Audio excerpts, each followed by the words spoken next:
الحمد لله رب العالمين والعاقبة للمتقين والصلاة والسلام على سيد الأنبياء والمرسلين وعلى آله وصحابه أجمعين. أما بعد فأعوذ بالله من الشيطان الرجيم. بسم الله الرحمن الرحيم.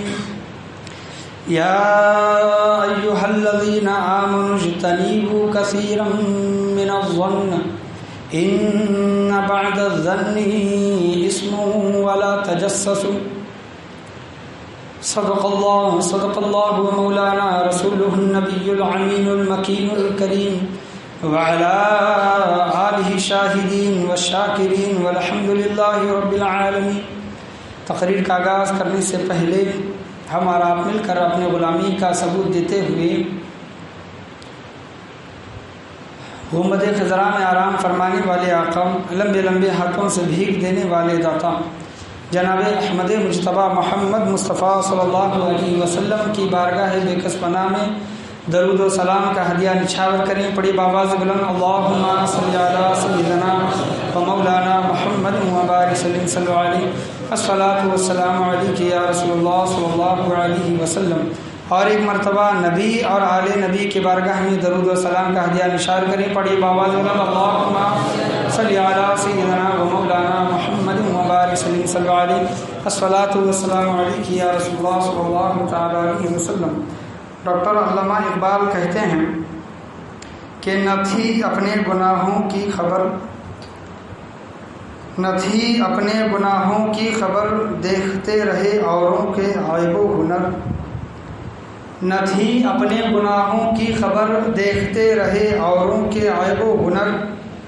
ہوئی اپنے گناہوں کی جو خبر، یا پھر پڑی اپنے گناہوں کی جو خبر، تو نگاہ میں کوئی برا نہ رہا. یعنی جب ہمارے گناہ ہم نے خود دیکھے تو ہمارے نگاہ میں کوئی بھی برا نہ رہا. تو یہ شعر کا میں مطلب آپ کو سمجھانا چاہوں. علامہ اقبال رحمۃ اللہ علیہ کہتے ہیں کہ جب تک اپنے گناہوں کی ہمیں خبر نہیں ہوتی تب تک ہم دوسرے کے گناہوں کو دیکھتے رہتے ہیں کہ وہ کیا کر رہا ہے، کیسے کر رہا ہے، کہاں رہ رہا ہے، کیا معاملات ہے اس کے. یہی نہ تھی اپنے گناہوں کی خبر، دیکھتے رہے اوروں کے عیب و ہنر. ہوئی اپنے گناہوں کی جو خبر، یعنی اپنے گناہوں کی خود ہمیں خبر لگی، معلوم ہی احساس ہوا گناہوں کا کہ ہم گناہ کرتے ہیں. تو علامہ اقبال کہتے ہیں کہ ہوئی اپنے گناہوں کی جو خبر، تو نگاہ میں کوئی برا نہ رہا. یعنی ہم خود برے ہیں تو دوسرے کی برائیوں کو، گناہوں کو کیا دیکھیں. تو یہ شعر بہت زندگی میں معنی رکھتا ہے کہ ہمیں ہمیشہ دوسروں کی زندگیوں پر نگاہ نہ ڈالے بلکہ خود اپنی زندگیوں پر نگاہ ڈالے، خود اپنے آپ کو دیکھیں اور پہلے اپنے حال کو سدھارنے کے دیکھیں، اس کے بعد پھر اوروں کے حالوں کو سدھارنے کی کوشش کریں. پہلی طاق، دوسری طاق اور تیسری طاق میں، پہلی طاق میں اچھوں کی صحبت میں بیٹھنا، نیک لوگوں کی صحبت میں بیٹھنا، یہ موضوع رہا. دوسری طاق میں حسد کے متعلق رہا. تیسری طاق میں تکبر کے متعلق رہا، غرور، تکبر، توکل. تیسری طاق میں توکل کے متعلق، بھروسے کے متعلق، اللہ تبارک و تعالیٰ پر بھروسہ کرنا، اس کے متعلق. اور یہ چوتھی طاق جو گزری یہ شب قدر کے متعلق، فضیلت کے متعلق بیان کیا گیا. آج میری تقریر کا عنوان بدگمانی ہے. بدگمان انسان جو ہو جاتا ہے، فوراً کسی کو دیکھتا ہے، کسی کی سنتا ہے تو کسی کے ساتھ جو معاملہ ہوتا ہے تو فوراً بدگمانی کرنے لگتا ہے. اس کے متعلق قرآن مجید فرقان حمید کیا کہتا ہے یہ آپ کے سامنے میں بیان کرنے کے لیے کھڑا ہوا. بہت سے لوگوں نے کہا کہ اہل بیت اطہار کی شان میں بیان کریں انشاءاللہ عز و جل، وہ بھی کسی نہ کسی جمعہ میں بیان کیا جائے گا. ادب کے متعلق بیان کریں تو ادب کے متعلق ابھی تک تو میں جمعہ میں نہیں بولا، انشاءاللہ عز و جل ادب کے متعلق جمعہ میں بولنے کی کوشش کی جائے گی. یہ بھی ضروری ہے ادب، خاص کر کے کیونکہ ہم اپنی زندگیوں کو سدھارنے کے لیے یہاں پر بیٹھے ہیں. یہاں پر رات تو جاگ رہے ہیں، شب بیداری تو کر رہے ہیں، لیکن ہماری زندگیوں کے نامہ اعمال، ہمارے اعمال سدھرنے بہت ضروری ہیں. اسی وجہ سے میں نے 4 ایسے موضوعات رکھے جو ہمارے زندگی کے ارد گرد رہتے ہیں، ہماری زندگیوں میں رہتے ہیں اور ہمیں اس کی خبر تک نہیں رہتی، اور ہمیں پہلے ان کو صحیح کرنے کی کوشش کرنی چاہیے۔ اسی وجہ سے پہلی جو میری تقریر جو ہوئی، نیک لوگوں کی صحبت، ہم کن لوگوں کی، کیسے لوگوں کی صحبت میں بیٹھ رہے ہیں، اسی وجہ سے نیک لوگوں کی صحبت کے متعلق بیان کیا گیا۔ دوسرا حسد، یہ بھی ہمارے اندر بیماری پائی جاتی ہے کہ دوسروں کا اچھا ہو رہا ہے تو دیکھ کر فوراً دل کے اندر حسد، جلن پیدا ہوتی ہے۔ تو اس وجہ سے یہ بھی ٹاپک ضروری تھا حسد کے متعلق جو بولا گیا۔ اور تیسری جو چیز ہمارے اندر بہت ہی کم پائی جاتی ہے وہ اللہ پر بھروسہ۔ ہم اللہ پر جلدی بھروسہ نہیں کرتے ہیں، زبان سے تو مطلب کہتے ہیں، لیکن دل کے اندر اور جو کیفیت جو ہونی چاہیے توکل کے متعلق وہ نہیں ہوتی۔ مطلب دیگر اور غلط رسومات، رسم و رواج میں ہمارا دھیان بھٹک جاتا ہے اور ان چیزوں پر ہمارا مطلب توکل یا پھر بھروسہ ہونے لگتا ہے۔ تو توکل یہ چیز بہت ضروری تھی، یہ بھی اس کے متعلق میں نے بیان کیا۔ اور آج کی جو 5ویں جو رات ہے، یہ بدگمانی، یہ بھی ہمارے اندر پائی جاتی ہے۔ یہ ایسی بہت سی چیزیں ہیں، بہت سی چیزوں کو میں نہیں لے سکتا، مطلب ابھی جھوٹ کے متعلق ہے، غیبت کے متعلق ہے، زنا کے متعلق ہے، یا پھر گناہوں سے بچنے کے متعلق ہے۔ یہ بہت سی چیزیں ہیں۔ انشاءاللہ عز و جل اللہ نے اگر ہمیں زندگی عطا کی تو انشاءاللہ عز و جل طاق راتوں میں اس پر موضوع سیر حاصل گفتگو کی جائے گی، کیونکہ طاق راتوں میں ہمیں بہت وقت ملتا ہے، زیادہ وقت ملتا ہے، شروع سے لے کر آخر تک بات کی جا سکتی ہے۔ وقت اگر 15 منٹ ادھر ادھر، آدھا گھنٹہ ادھر بھی ہو گیا تو مطلب کوئی مسئلہ نہیں ہوتا، لیکن جمعہ میں وقت کا تقاضا ہوتا ہے، اس وجہ سے بیانات آدھے ادھورے ہو جاتے ہیں، واقعات آدھے ادھورے ہو جاتے ہیں، حدیثیں کبھی کبھی بولنے کے مطلب چھوٹ جاتی ہیں۔ جو چیز مین بولنی ہوتی ہے، اہم چیز، وہ بھی چھوٹ جاتی ہے جمعہ کے دن۔ تو اس وجہ سے طاق راتوں میں یہ ہمارے لیے بہت ضروری ہے کہ ان چیزوں پر ہمارا دھیان ہو۔ مطلب مثال کے طور پر پڑوسیوں کے متعلق، پڑوسیوں کے حقوق کیا ہیں، ماں باپ کے حقوق کیا ہیں، دوسرے لوگوں کے مطلب حقوق العباد کیا ہیں، اللہ تبارک و تعالیٰ کا ذکر کیسے کریں، حضور صلی اللہ علیہ وسلم سے محبت کیا تقاضا رکھتی ہے ہماری زندگیوں میں۔ یہ تمام چیزیں ایک موضوعات ہیں۔ انشاءاللہ عز و جل اللہ نے اگر زندگی عطا کی، یہ تمام موضوعات ایک کر کے آپ کے سامنے پیش کیے جائیں گے۔ بدگمانی کے متعلق اللہ تبارک و تعالیٰ قرآن مجید فرقان حمید میں کیا ارشاد فرماتا ہے، اور خاص کر کے ایمان والوں سے جو کافر ہیں وہ تو ہمیشہ بدگمانی میں رہتے ہیں اور بدگمانی ہی کریں گے، لیکن خاص کر اللہ تبارک و تعالیٰ ایمان خراب نہ ہو اور مسلمان گمراہی میں نہ پڑ جائیں، اس وجہ سے اللہ تبارک و تعالیٰ فرماتا ہے کہ یا ایھا الذین آمنوا، اے ایمان والو، اجتناب کرو، یا ایھا الذین آمنوا اجتنبوا کثیرا من الظن، زیادہ گمان کرنے سے بچو۔ اجتناب کرو یعنی بچنا، زیادہ گمان کرنے سے بچو۔ یا ایھا الذین آمنوا اجتنبوا کثیرا من الظن، زیادہ اے ایمان والو زیادہ گمان کرنے سے بچو۔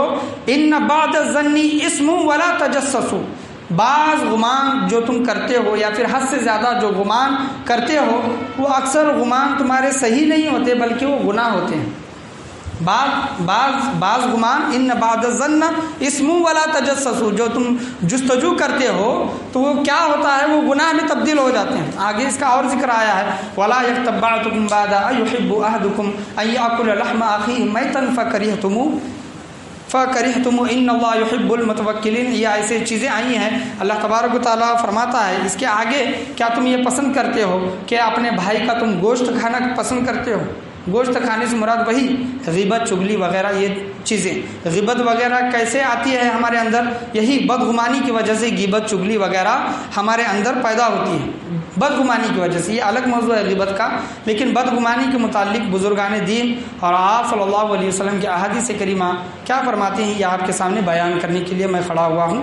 ایک مرتبہ اپنی بیداری کا ثبوت دیتے ہوئے بلند آواز سے درود شریف کا ہدیہ نچھاور کریں۔ اللہم صلی علی سیدنا و مولانا محمد مبارک صلی اللہ علیہ الصلاۃ والسلام علیہ یا رسول اللہ صلی اللہ تعالیٰ علیہ وسلم۔ ماشاء اللہ، سبحان اللہ۔ گمان دو طرح کے ہوتے ہیں، ایک اچھا گمان اور ایک برا گمان۔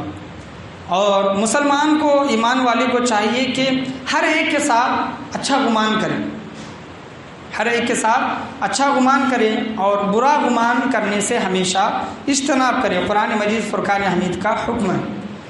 اور برا گمان اگر ہم کریں گے تو اس سے کیا ہوتا ہے کہ ہمارے دل میں وسوسے پیدا ہوتے ہیں، اور جس کے متعلق ہم بدگمانی کر رہے ہیں، بدگمان کر رہے ہیں، اس کے لیے ہمارے دل میں عزت کم ہو جاتی ہے، یا نگیٹو تھنگس جو ہم کہتے ہیں وہ آنا ہمارے اندر شروع ہو جاتا ہے۔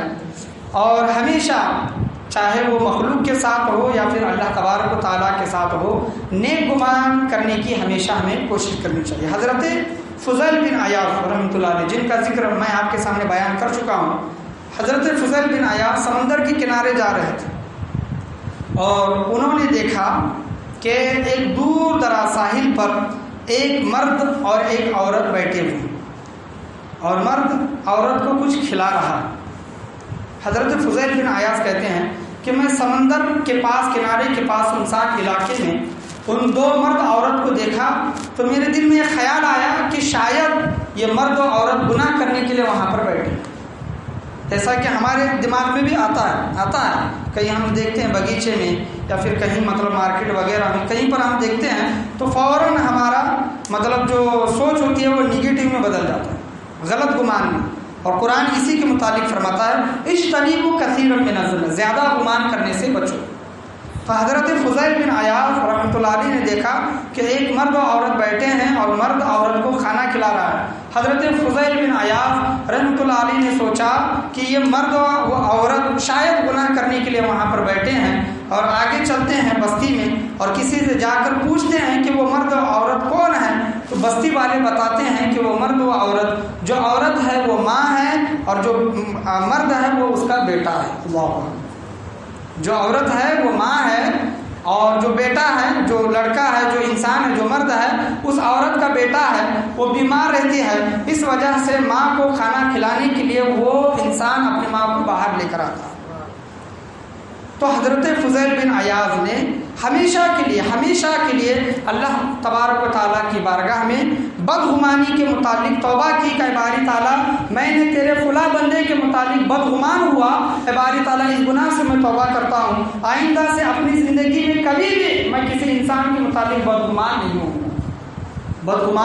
نہیں ہوگا۔ اور یہ اولیاء اعظام ہوتے ہی ایسے تھے کہ ایک بار جو توبہ کرتے تو اس گناہ پر کبھی بھی واپس نہیں لوٹتے، اس گناہ کو کبھی بھی، چاہے وہ غیبت کا گناہ ہو، بدگمانی کا گناہ ہو، حسد کا گناہ ہو، یا پھر زنا کے متعلق گناہ ہو، چاہے کوئی گناہ ہو، چاہے گناہ کبیرہ ہی کیوں نہ ہو، اگر وہ کر لیتے اور اس کے بعد شرمندگی ہوتی، ندامت ہوتی، اور ندامت کے بعد اگر وہ سچے دل سے توبہ کرتے تو اس گناہ کے پاس، اس گناہ کی طرف واپس کبھی بھی نہیں لوٹتے۔ اور توبہ کی شرط ہی یہی ہے، تمہاری توبہ قبول ہوگی اسی وقت کہ 3 شرطوں میں سے ایک شرط ہے کہ اس گناہ کے پاس، اس گناہ کی طرف لوٹنے کو تم ایسا ہی ناپسند کرو جس طرح تم ایک آگ میں جانا ناپسند کرتے ہو۔ اگر ایک آگ ہے، اگر آپ سے کوئی کہے کہ آگ میں تم جاؤ گے، جان سب کو پیاری ہوتی ہے تو ہر کوئی کہے گا کہ میں آگ میں جانا پسند نہیں کرتا۔ تو گناہ کے متعلق بھی یہی علماء کرام، اولیاء اعظام فرماتے ہیں کہ تم گناہوں سے جب توبہ کرو تو ایسی توبہ کرو کہ اس گناہ کی طرف لوٹنا ایسا پسند کرو کہ جیسے تم ایسا نہ پسند کرو کہ جیسے تم آگ میں جانا ناپسند کرتے ہو۔ تو اللہ کی بارگاہ میں، اللہ تو دلوں کا حال کیفیت تو جانتا ہے، بھلے ہم زبانوں سے 1000 بار اللہ کی بارگاہ میں مطلب توبہ کریں یا پھر کلمات اللہ کی بارگاہ میں کہیں، لیکن اللہ تبارک و تعالیٰ زبان نہیں بلکہ دل کی کیفیت کو دیکھتا ہے، دل کی نیت کو دیکھتا ہے، دل کے حال کو دیکھتا ہے کہ بندے کا حال کیسا ہے۔ امام غزالی رحمۃ اللہ علیہ، امام حجت الاسلام جن کو کہا گیا، امام غزالی رحمۃ اللہ علیہ کہتے ہیں کہ کسی انسان کے متعلق، حجت الاسلام ہے، کسی انسان کے متعلق بدگمان ہونے سے پہلے 100 نکات اس میں سے اچھے نکالنے کی کوشش کرو۔ کسی انسان، یہ فلاں بندہ برا ہے، اگر آپ کے سامنے کوئی کہے تو فوراً اس بات پر اعتبار نہ کرو، بلکہ اس کے 100 ایسے کام کو یاد کرو جس نے وہ کام اچھے کیے ہیں۔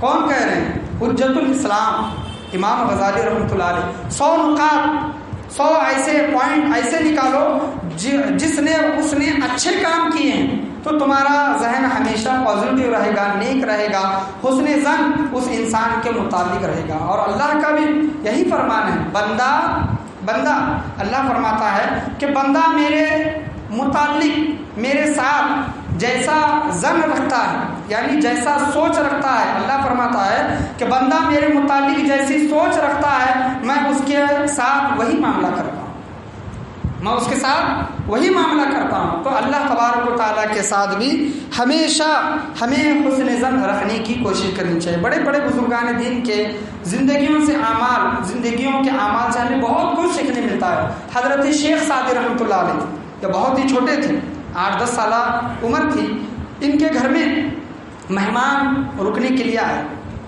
اور مہمان ٹھہرے رات میں، اور ان مہمانوں نے حضرت شیخ سعدی رحمۃ اللہ علیہ کا خاندان ولیوں کا خاندان تھا، ان کے ابا بھی پائے کے بزرگ تھے، ولی تھے، اور مہمانوں کو کھانا کھلایا اور وہ مہمان رات میں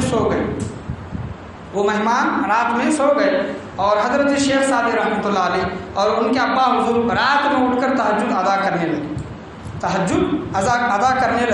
حضرت شیخ سعدی رحمۃ اللہ علیہ نے دوسرے کمرے میں دیکھا کہ یہ مہمان آرام کر رہے ہیں، تو انہوں نے اپنے ابا سے کہا کہ ابا جان، یہ آپ کے مہمان تو آرام کر رہے ہیں، انہیں تو یہ کرنا چاہیے تھا، رات میں اٹھ کر ان کو عبادت کرنی چاہیے تھی۔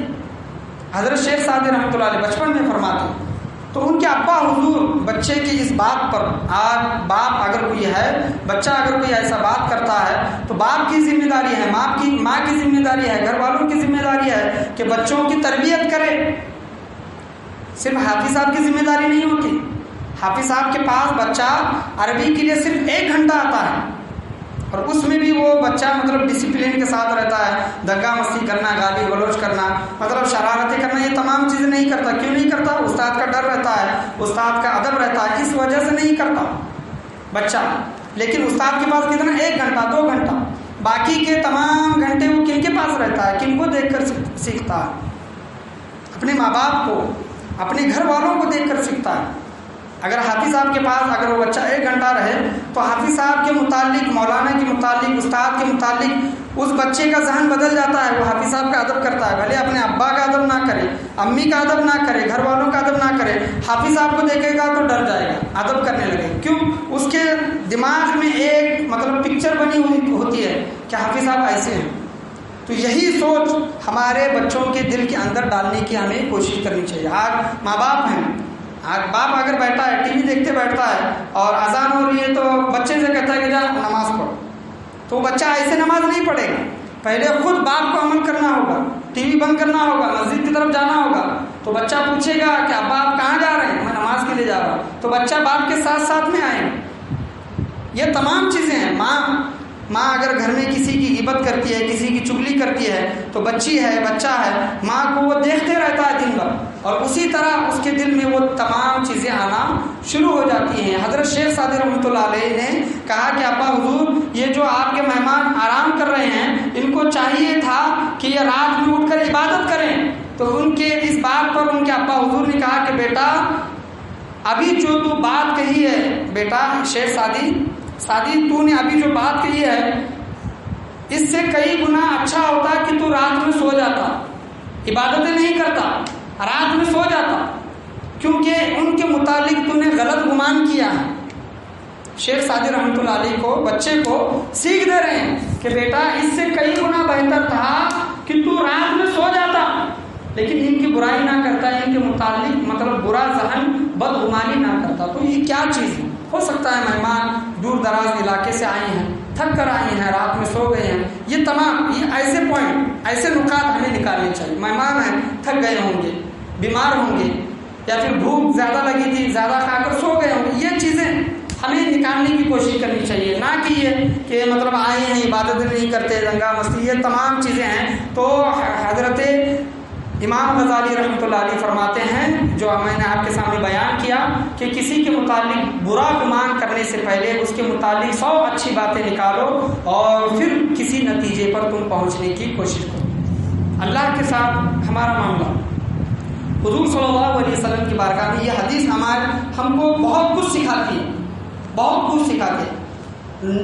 لوگوں کے ساتھ ہم کیسا حسن ظن رکھیں گے یہ ہمارا معاملہ ہے، لیکن اللہ کے ساتھ ہم کیسا رکھیں گے، ایسا ظن کو کیسی سوچ رکھیں گے اللہ کے مطابق۔ حضور صلی اللہ علیہ وسلم کی بارگاہ میں مشہور حدیث ہے، ایک دیہاتی شخص آیا، صحابی تھے، دیہاتی تھے، کم پڑھے لکھے تھے، کم علم والے تھے، کھیڑے گاؤں کے جس طرح ہم کہتے ہیں دیہاتی شخص تھے، اور آ کر کہنے لگے کہ یا رسول اللہ صلی اللہ علیہ وسلم قیامت کب آئے گی، قیامت کب آئے گی؟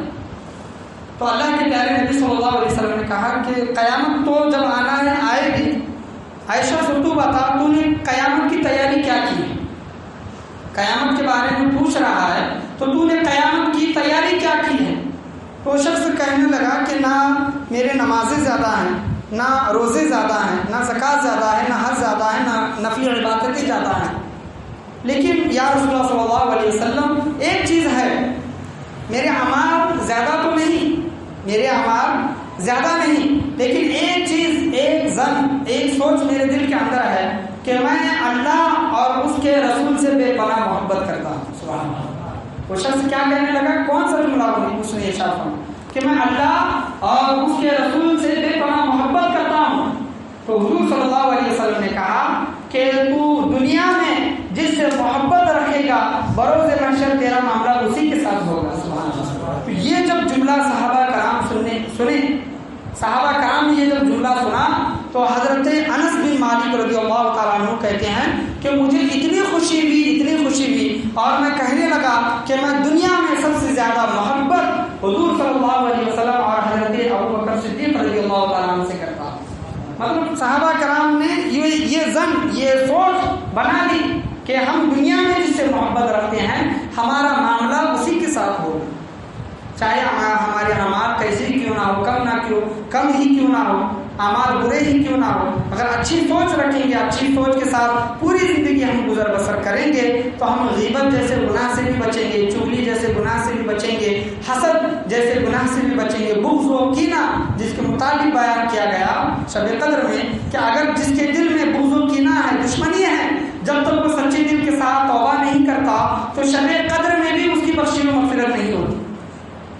تو یہ تمام چیزیں ہیں، تو ہمیں مطلب کچھ برا سوچنے سے پہلے اس کے متعلق اچھا سوچنے کی ہمیں ہمیشہ کوشش کرنی چاہیے۔ پڑھیے ایک مرتبہ درود شریف، اللہم صلی علی سیدنا و مولانا محمد وبارک صلی اللہ علیہ الصلاۃ والسلام علیک یا رسول اللہ صلی اللہ تعالیٰ علیہ وسلم۔ اور جو بندے اللہ کے متعلق یا پھر بندوں کے متعلق اچھا حسن ظن رکھتے ہیں تو ان کے ساتھ کیا معاملہ ہوتا ہے؟ ایک واقعہ میں آپ کے سامنے بیان کرنا چاہوں گا، بہترین واقعہ ہے، اور ہمیشہ ہمیں اللہ کے متعلق ہو، خاص کر کے اللہ کے متعلق اور لوگوں کے متعلق ہمیں کیسا حسن ظن رکھنا چاہیے۔ ایک شخص مرنے کے قریب آیا اور اس کی ماں اس کے سرانے تھی، نوجوان شخص تھا، اس کی ماں اس کے سر کے کنارے تھی، سرانے تھی، اور مرنے کے قریب تھا وہ شخص، اور اس کی ماں زار و قطار رو رہی تھی، اور وہ حالانکہ وہ شخص برا تھا، گنہگار تھا، وہ شخص گنہگار شخص تھا۔ اس کی ماں کہنے لگی کہ اے بیٹا تم نے زندگی میں بہت گناہ کیے ہیں، نہ جانے میں ڈرتی ہوں اللہ تیرے ساتھ کیسا معاملہ کرے گا، کیا تجھے جنت میں ڈالے گا، جہنم میں ڈالے گا؟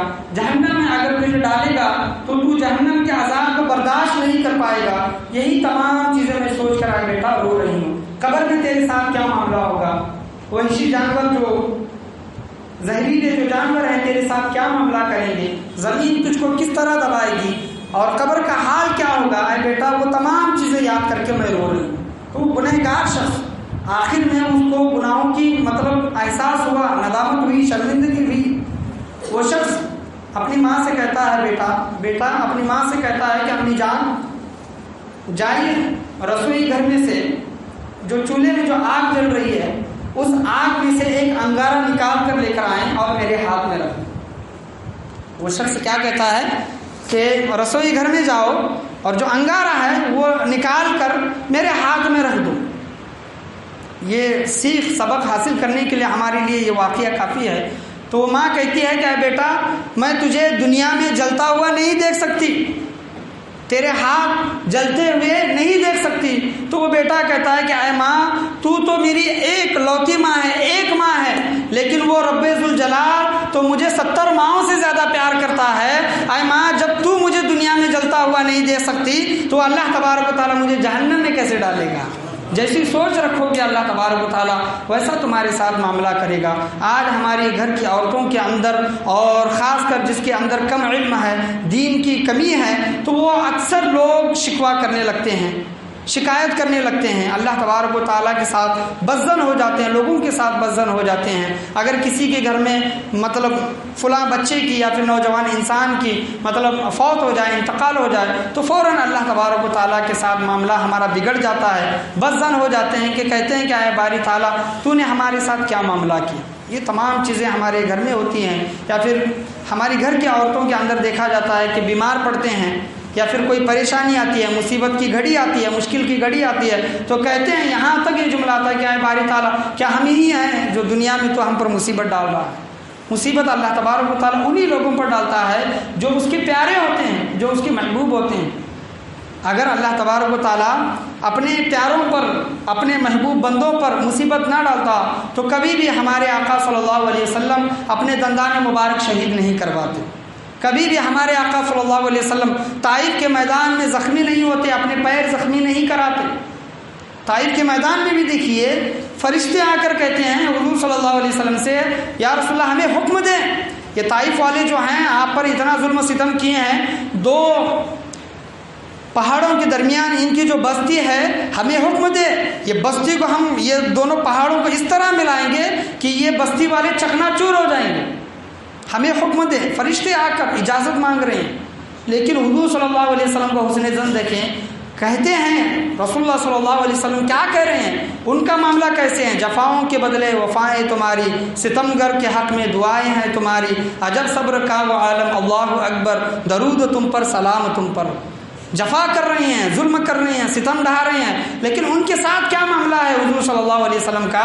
فرشتوں سے کہتے ہیں کہ اے فرشتوں، یہ جو طائف والے ہیں یہ مجھے جانتے نہیں ہیں، میں کون ہوں، میرا مقام و مرتبہ کیا ہے، میری ہستی کیا ہے اللہ کی بارگاہ میں، یہ لوگ مجھے جانتے نہیں، اس وجہ سے میرے ساتھ یہ معاملہ کر رہے ہیں، لیکن مجھے اللہ کی ذات سے یہ امید ہے، یہ اگر ایمان لے کر نہیں آئے لیکن ان کی آنے والی نسلیں مجھ پر ایمان ضرور لے کر آئیں گی۔ اور ہوا ہی ایسا، طائف والوں کے میدان میں طائف والے جتنے بھی تھے وہ ایمان لے کر نہیں آئے، لیکن ان کی نسلیں حضور صلی اللہ علیہ وسلم پر ایمان ضرور لے کر آئیں، اور حسن ظن کا یہ نتیجہ نکلا۔ ہر نبی نے بددعا کی اپنی امت کے لیے، چاہے وہ موسیٰ علیہ السلام ہو اور نوح علیہ السلام ہو، دیگر اور انبیاء ہو، لوط علیہ السلام ہو، تو انہوں نے اپنی قوم کی ہلاکت کے لیے بددعا کی، لیکن حضور صلی اللہ علیہ وسلم نے کبھی بھی اپنی قوم کے لیے بددعا نہیں فرمایا۔ اگر حضور صلی اللہ علیہ وسلم کے دل میں تو وہ فرما دیتے فرشتوں سے کہ فرشتوں ان طائف والوں کو تباہ و برباد کر دو، ایک حکم سے وہ فرشتے ان پہاڑوں کو ایسا ملاتے کہ وہ طائف والے چکنا چور ہو جاتے۔ تو حسن ظن کا یہ فائدہ، یہ نتیجہ نکلتا ہے اور یہ انعام ملتا ہے کہ لوگ دیکھ کر ایمان لے کر آتے ہیں، ہمارے اخلاق دیکھ کر لوگ ایمان کی طرف متوجہ ہوتے ہیں اور دین سیکھنے کے لیے ہمارے پاس آتے ہیں۔ تو ہمیشہ اللہ تبارک و تعالیٰ نے قرآن مجید فرقان حمید میں فرماتا ہے کہ یا ایھا الذین آمنوا اجتنبوا کثیرا من الظن، اے ایمان والو زیادہ گمان سے بچو۔ تم اگر زیادہ گمان اس کے متعلق کرنے لگو گے تو زیادہ گمان ایسے گمان بھی ہوتے ہیں جو گناہ میں تبدیل ہو جاتے ہیں، اور تم ان گناہوں کے وجہ سے غیبت کرنے لگتے ہو، اور غیبت ایسا ہے کہ تم اپنے مردار بھائی کا گوشت کھا رہے ہو۔ مردار بھائی، ایک کچا گوشت کسی جانور کا ذبح کر کے، حلال گوشت اگر ہمارے سامنے کچا گوشت لا کر رکھے تو ہم نہیں کھاتے۔ کوکر کی سیٹیاں کم ہو گئی اور وہ گوشت نہیں گلا تو ہم گھر میں اپنی بیوی کو ڈانٹنے لگتے ہیں، آج گوشت نہیں گلا۔ پکا ہوا گوشت، گرم کیا ہوا گوشت، ابالا ہوا گوشت ہم نہیں کھاتے، لیکن ہم جس کی غیبت کر رہے ہیں، جس کی چغلی کر رہے ہیں، گویا ایسا ہے جس کی غیبت و چغلی کر رہے ہیں اس کا ہم کچا گوشت کھا رہے ہیں، مرے ہوئے بھائی کا گوشت کھا رہے ہیں۔ کس وجہ سے؟ ہمارا ذہن بدل گئے، ہمارے ذہن بد ہو گئے، برے ہو گئے، بدگمانی میں ہم مبتلا ہو گئے۔ آج ہمارے ساتھ یہ معاملہ ہوتا ہے، ہم ہمیشہ ہمارے دماغ کنورٹ ہوتے ہیں، بدلتے ہیں۔ ہم نے کسی کو اداری دی ہے، مثال کے طور پر کسی کو اداری دی ہے، اور وہ اداری مانگنے کے لیے ہم کسی کو فون کریں. امام غزالی کیا فرماتے ہیں؟ 100 نقاط اچھے نکالو، 100 پوائنٹ اچھے نکالو. وصولی حاصل کرنے کے لیے فون کرتے ہیں، وہ ہمارا فون نہیں اٹھاتا تو فوراً ہمارے دماغ میں یہ خیالات آنا شروع ہوتے ہیں، اداری دینا ہے اس وجہ سے ہمارے فون نہیں اٹھاتا. غزالی کیا فرماتے ہیں؟ 100 نقاط اچھے نکالو، 100 پوائنٹ اچھے نکالو.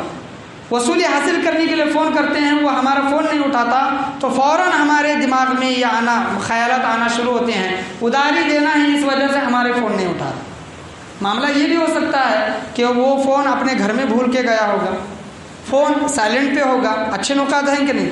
فون گھر میں رکھا ہے لیکن باتھ روم میں نہا رہا ہوگا، فون دوسرے کسی اور کے پاس ہوگا، یا پھر فون اس کے پاس ہے، فون دیکھ رہا ہے، اپنے دوست کا فون آ رہا ہے لیکن وہ گاڑی پر ہوگا. یہ تمام چیزیں اچھی چیزیں ہو سکتی ہیں. اگر ہم سوچیں گے اچھا تو ہمارے ساتھ اچھا معاملہ ہوگا. تو قرآن مجید فرقان حمید اسی کے متعلق فرماتا ہے کہ اے لوگوں بدگمانی سے بچو. بدگمانی ایک ایسا گناہ ہے جو تم کسی کے متعلق اگر تم بدگمانی کرنے لگو تو اس کے متعلق تمہارے دل میں اس کے لیے عزت کم ہو جاتی ہے. اور ہمیشہ ہر کوئی انسان ہو اس کے ساتھ اچھا زن اور اچھی سوچ رکھنے کی کوشش کرنی چاہیے. اگر کوئی نماز نہیں پڑھتا تو یہ سوچے کہ فلاں کہیں باہر گیا ہوگا یا پھر کسی کام میں ہوگا اس وجہ سے مسجد کو نہیں آیا ہے. روزہ نہیں رکھتا تو یہ سوچیں کہ بیمار ہوگا، کوئی ایسی پریشانی ہوگی جس کی وجہ سے وہ روزہ نہیں رکھا ہوگا. ایسی بہت سی چیزیں ہیں جو ہماری زندگیوں میں آتی ہیں اور ہمیں اس وقت یہ طے کرنا ہوتا ہے کہ ہم کس کے متعلق کیسا سوچ رہے ہیں. علامہ اقبال نے یہی کہا کہ نہ تھی اپنے گناہوں کی خبر، دیکھتے رہے اوروں کے عیب و ہنر. ہم دوسروں کے عیب و ہنر دیکھتے ہیں کہ اس کے عیب کیا ہے، اس کی کمی کیا ہے، اس کا ہنر کیا ہے. ہوئی اپنے گناہوں کی جو خبر. ہم خود گنہگار ہیں، ہمارے دل خود سیاہ کار ہیں، خطا کار ہیں، کالے ہیں، گناہوں سے کالے ہو چکے ہیں، لیکن ہم دوسروں کے گناہوں کو دیکھتے ہیں اور وہ گناہ جب ہمیں پتہ چل جاتا ہے تو ہم لوگوں میں عام کر دیتے ہیں، وہ باتیں اپنے تک نہیں رکھتے. حضور کی حدیث کیا ہے؟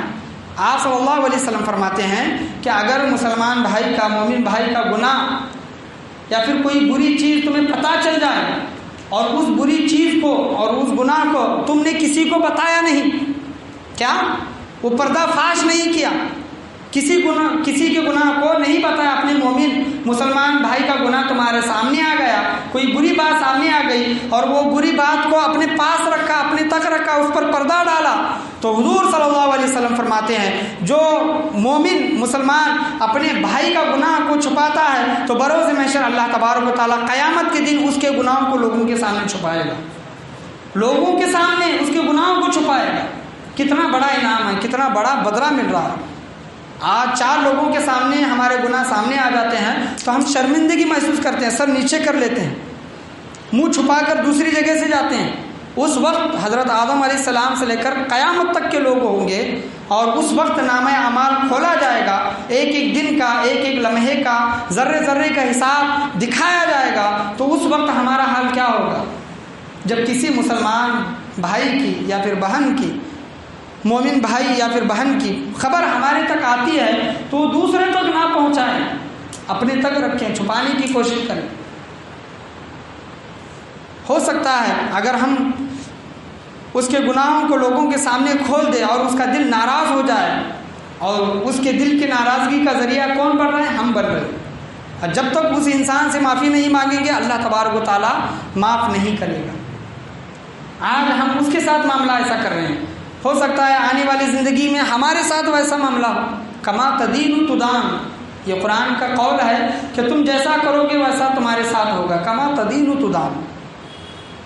تو اللہ تبارک و تعالیٰ کے قرآن مجید فرقان حمید کے آیت کے حکم کے مطابق بدگمانی سے ہمیشہ بچنے کی کوشش کریں، دوسرے لوگوں کو بھی بدگمانی سے بچائیں. ہو سکتا ہے ہمارا دوست فون نہیں اٹھا رہا، ہم سے مل نہیں رہا، کوئی اور بات ہوگی، اچھی چیزیں سوچیں اس کے متعلق، فوراً دماغ میں بری باتیں لانے کی نہ کوشش کریں. اگر کوئی کہتا بھی ہے آپ کے سامنے کہ فلاں ایسا ہے، فلاں ایسا ہے، تو اس کے سامنے ہاتھ جوڑ کر کہے کہ بھائی اس کی برائی میرے سامنے نہ کر، اس کی برائی میرے سامنے نہ کر. چغلی کا کیا ہے؟ چغلی اگر آپ کے سامنے جو چغلی کسی کی کر رہا ہے، غیبت کر رہا ہے، تو غیبت کا گناہ کیا ہے؟ غیبت کرنا بھی گناہ ہے، غیبت سننا بھی گناہ ہے. غیبت کرنا بھی گناہ ہے، غیبت کو سننا بھی گناہ ہے. تو اگر کوئی انسان کر رہا ہے تو ہم مزے لے کر نہ سنیں، اور کر رہا ہے تو اس سے مطلب دور ہو جائے اور اس سے کہے کہ فلاں کی بات آ کر میرے سامنے نہ بتا، مجھے یہ پسند نہیں ہے۔ اللہ تبارک و تعالیٰ نے قرآن میں یہ فرمایا ہے کہ زیادہ گمان کرنے سے بچو، زیادہ گمان گناہ میں بدل جاتے ہیں۔ تو بھائی میرے سامنے کسی کی مطلب گناہ وغیرہ کے مطلب کام آ کر میرے سامنے نہ بول، اور یہ گناہ میں مجھے بھی مبتلا نہ کر۔ تو اللہ تبارک و تعالیٰ سے یہی دعا ہے کہ اللہ تبارک و تعالیٰ ہم تمام لوگوں کی زندگیوں کے اعمال ہمیں خود سدھارنے کی توفیق و رفیق عطا فرمائے، چاہے وہ اللہ والوں کی صحبت ہو، اللہ والوں کی صحبت میں بیٹھنا ہو، اللہ تبارک و تعالیٰ ہمیں نیک لوگوں کی صحبت نصیب عطا فرمائے، چاہے وہ دوسری رات میں جو بیان کیا گیا حسد کے متعلق، کسی سے حسد نہ رکھے، رشک کریں چلیں، اس کے لیے دعا کریں، خود بھی جو اللہ نے اس سامنے والے کو دیا ہے ویسا ہم خود بھی مانگے اپنے لیے، لیکن حسد نہ کریں۔ حسد جیسی بیماری سے اللہ تبارک و تعالیٰ ہم تمام لوگوں کی حفاظت عطا فرمائے۔ حسد جیسی بیماری، یہ بیماری ایسی ہے کہ نیکیوں کو اس طرح کھا جاتی ہے جس طرح سوکھی لکڑی کو آگ کھا رہی ہے۔ تو حسد جیسی بیماری سے بھی اللہ تبارک و تعالیٰ ہم تمام لوگوں کی حفاظت عطا فرمائے۔ اور جب کبھی بھی ہمارے ساتھ کوئی مشکل گھڑی معاملہ پیش آئے، مصیبت کی گھڑی آئے، پریشانی آئے، اس وقت ہمیشہ اللہ تبارک و تعالیٰ کی ذات پر بھروسہ اور توکل کرنے کی اللہ تبارک و تعالیٰ ہم تمام لوگوں کو توفیق و رفیق عطا فرمائے۔ شب قدر جو آج 5 رات جو مسلسل ہم جاگ رہے ہیں، طاق راتیں جاگ رہے ہیں، اللہ تبارک و تعالیٰ سے دعا ہے کہ شب قدر ہم تمام لوگوں کو نصیب عطا فرمائے۔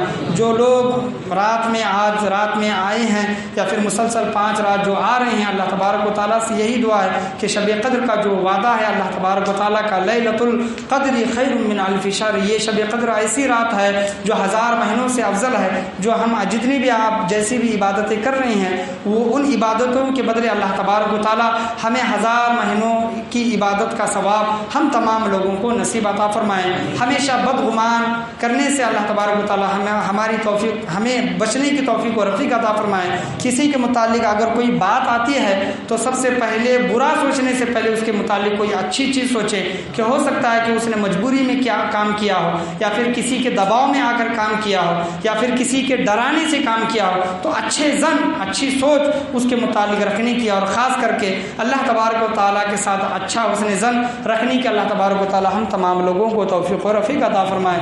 لا الہ الا اللہ محمد رسول اللہ صلی اللہ علیہ وسلم، وآخر دعوانا ان الحمد للہ رب العالمین۔ ابھی درود شریف کی محفل ہوگی۔